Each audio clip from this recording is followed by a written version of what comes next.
Guys again welcome to what I eat in a day. तो 2 दिन पहले मैंने ये जूस बनाने के लिए लिया था। आज मैं ऐसे ही ट्राई कर रहा हूँ क्योंकि मेरे पास ऑरेंज इतना ज़्यादा नहीं है।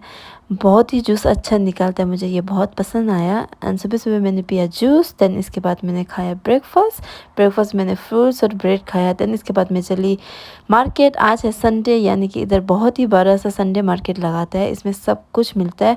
सब्जी और फ्रूट्स मैं हमेशा इधर से ही लेता हूँ और फ्रूट्स एक हफ्ते आराम से चल जाता है। इधर सबसे बड़े दुख है कि धनिया को भी पैसा देना पड़ता है।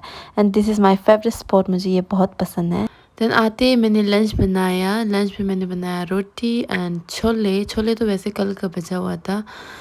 देन डिनर में मैंने बनाया शीन रामेन। वैसे इतना भूख नहीं लग रहा है, फिर भी मैंने शीन रामेन बना के खा लिया।